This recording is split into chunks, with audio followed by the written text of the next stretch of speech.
क्या आप लोग इस चित्र को पहचानते हैं? नाम है दुर्गावती बोहरा। यह श्री भगवती चरण बोहरा की पत्नी है। इनके बारे में कहा जाता है उन्होंने भगत सिंह की जान बचाने वाली क्रांतिकारी महिला थी। इतिहास में इनको बहुत ही कम लोग जानते होंगे। चलिए आज हम इनके बारे में आपको बताते हैं, इनकी क्या विशेषता।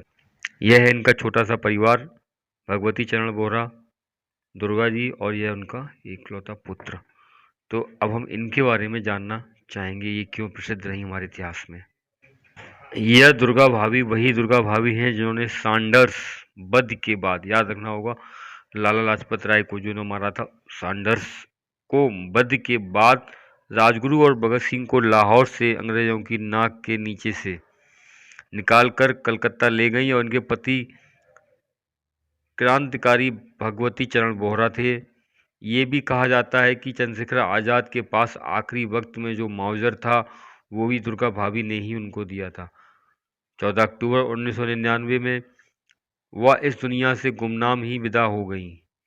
कुछ एक दो अखबारों ने उनके बारे में छापा। बस आज आज़ादी के इतने साल के बाद भी उस वीरांगना को इतिहास के पन्नों में वो जगह मिली जिसकी वो हकदार थी, और न ही वो किसी की याद रही, चाहे वो सरकार हो या जनता। किसी स्मारक का नाम तक उनके नाम पर नहीं है, कहीं कोई मूर्ति नहीं है। उनकी सरकार तो भूली, जनता भी भूल गई। हम ऐसी गलती नहीं करना चाहते हैं। तो ऐसी ही रोचक जानकारियाँ हम आपको वीडियो में देने जा रहे हैं। प्लीज़ वीडियो अच्छा लगे चैनल को लाइक और सब्सक्राइब अवश्य करें। धन्यवाद। गुड इवनिंग बच्चों। कक्षा 8 के विषय इतिहास प्रकरण पाठ 9 भारत का स्वाधीनता आंदोलन के इस दूसरे वीडियो में हम आपको लेकर के आए हैं।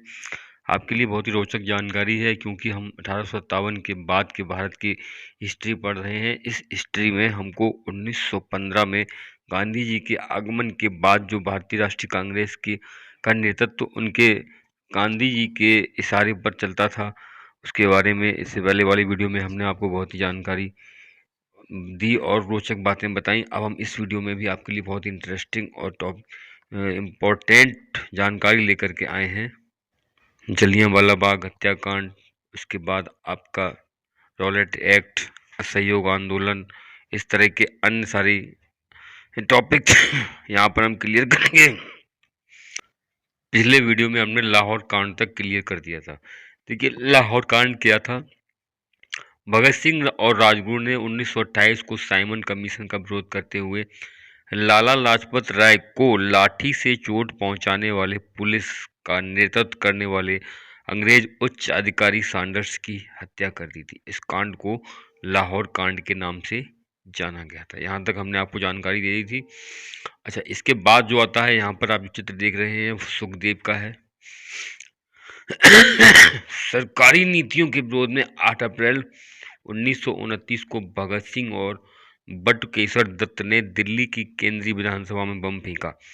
बम से नुकसान नहीं हुआ, दोनों वहां से भागे नहीं और पुलिस ने उन्हें गिरफ्तार कर लिया।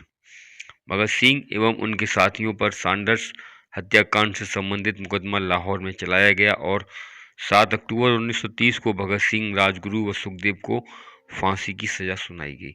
देखिए जो असेंबली में जो बम कांड हुआ था, उस बम कांड में सिर्फ और सिर्फ अपनी आवाज को अंग्रेजों तक पहुंचाने का उनका मकसद था, ना ही किसी को चोट पहुंचाना और ना ही कोई नुकसान पहुंचाना था। उन्होंने वहां पर बम फेंकने के बाद पर्चे लुटाए और हंसते हंसते गिरफ्तारी दी। उनका मकसद था कि हम बहरी अंग्रेजी सरकार के कानों को किस प्रकार खोलें। लाहौर में उनको 23 मार्च 1931 को फांसी दे दी गई।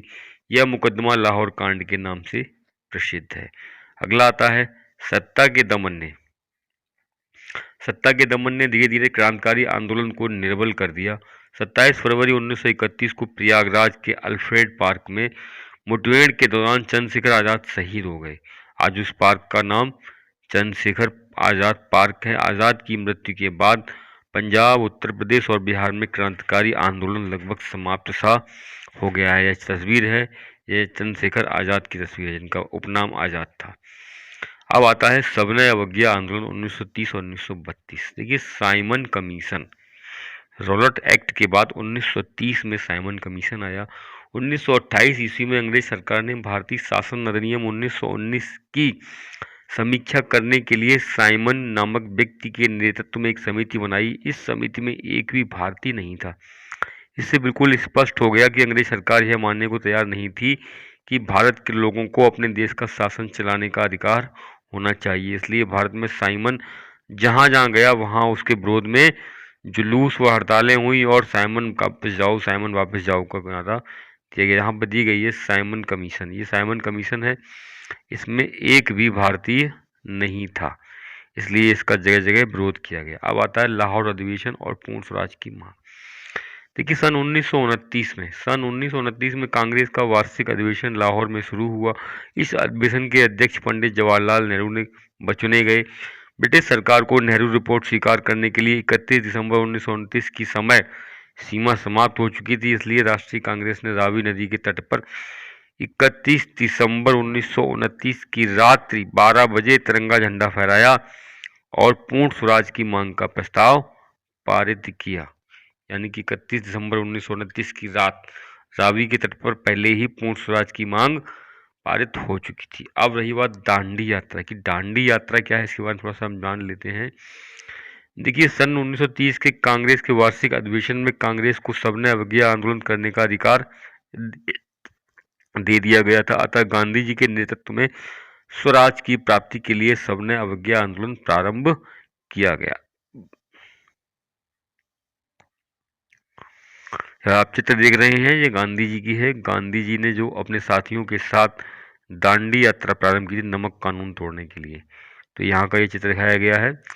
सन गांधी जी ने 1930 में नमक कानून को तोड़कर सबने अवज्ञा आंदोलन का आह्वान किया और 12 मार्च 1930 को गांधी जी ने साबरमती आश्रम से अपने 78 सहयोगियों के साथ डांडी की ओर यात्रा प्रारंभ की तथा 6 अप्रैल 1930 को डांडी पहुंचकर गांधी ने समुद्र के किनारे नमक बनाकर अंग्रेजों का कानून तोड़ दिया। इस सबने अवज्ञा आंदोलन में शीघ्र ही बहुत बड़ी संख्या में महिला पुरुष स्वयंसेवकों ने भाग लिया।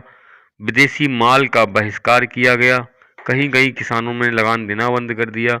सरकार ने निर्मम दमन, निहत्थे स्त्री पुरुषों पर लाठी और गोली की बौछार के द्वारा आंदोलन को दबाने का प्रयास किया गया। 5 मई 1930 को सरकार ने गांधी जी को गिरफ्तार कर लिया। इनके विरोध में मद्रास, चेन्नई यानी कलकत्ता, कराची आदि नगरों में प्रदर्शन हुए और प्रदर्शनकारियों की विशाल भीड़ पुलिस के बीच टकराव हुए। एक मुस्लिम नाम आता है, नाम है अब्दुल गफ्फार खान। अब्दुल गफ्फार खान, जिनको लाल कुर्ती खुदाई खिदमतगार के भी नाम उपनाम से प्रसिद्ध है, ये पेशावर में इनको गांधी शांति पुरस्कार भी दिया गया था। पेशावर में जन आक्रोश की अभिव्यक्ति कई रूपों में देखने को मिलती है। यहाँ कांग्रेसी नेताओं की गिरफ्तारी को लेकर जनता ने अभूतपूर्व प्रदर्शन किया। इस इलाके में सीमांत गांधी के नाम से फेमस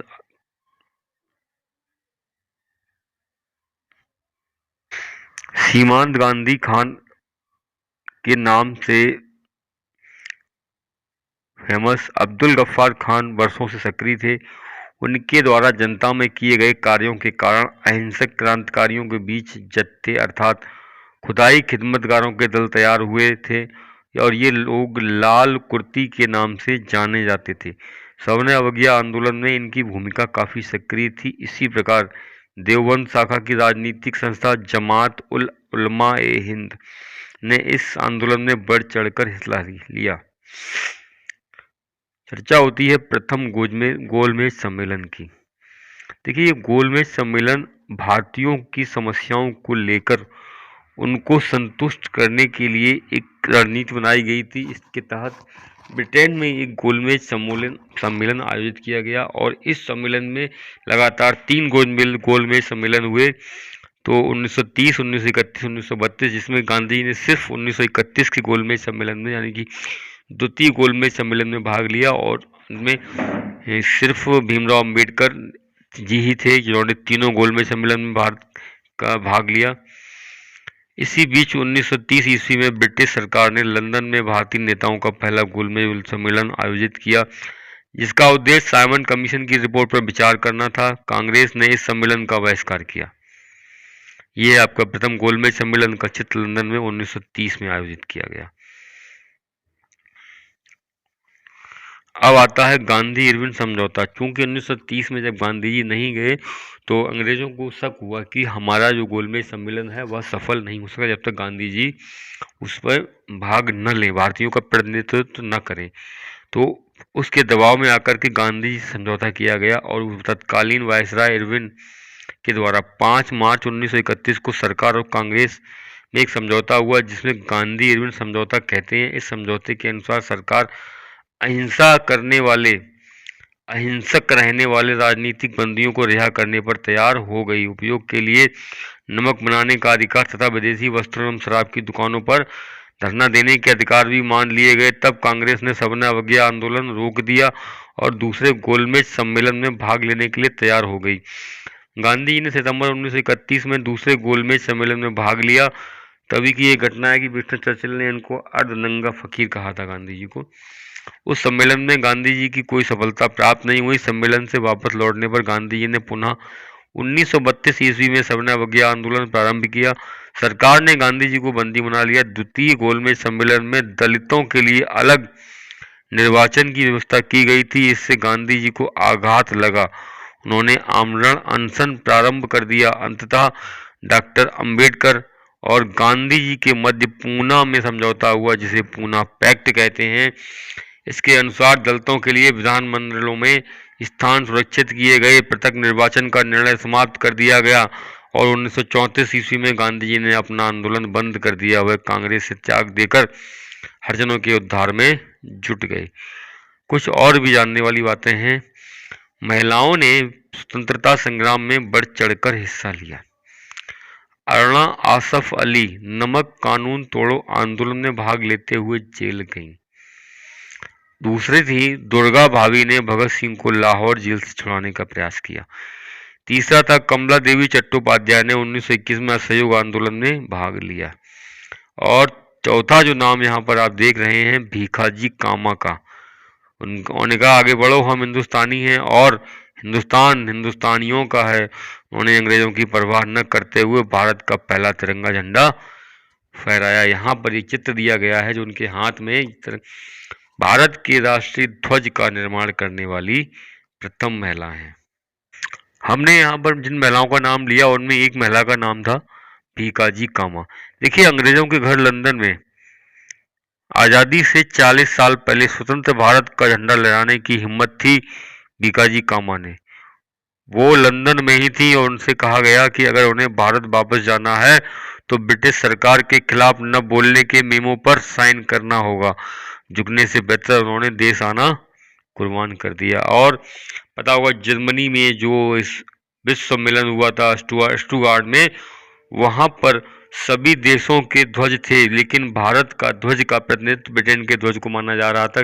किंतु उस जगह पर भीखाजी कामा ने स्वयं अपने भारत के झंडे का डिजाइन बना करके पहली बार भारत का झंडा फहराया था। तो पुरुषों के साथ साथ महिलाओं की भी भारी भागीदारी रही है। अब दूसरा नाम था अरुणा आसफ अली का।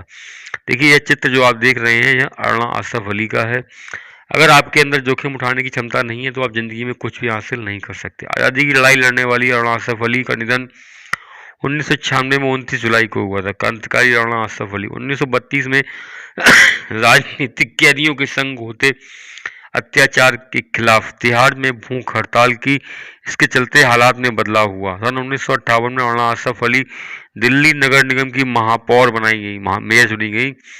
9 अगस्त 1942 में मोबालिया टैंक मैदान में भारत छोड़ो आंदोलन का प्रस्ताव होने के बाद भारतीय राष्ट्रीय कांग्रेस का झंडा फहराया। यह है अरुणा आसफ अली। एक अन्य नाम और आपको बताया था, वो नाम था दुर्गावती बोहरा, भगत सिंह की जान बचाने वाली महिला क्रांतिकारी। इनको बहुत कम ही लोग जानते होंगे। चलिए इनके बारे में थोड़ा सा हम आपको बता देते हैं। यह है भगवती चरण बोहरा की पत्नी दुर्गा भाभी, दुर्गावती बोहरा।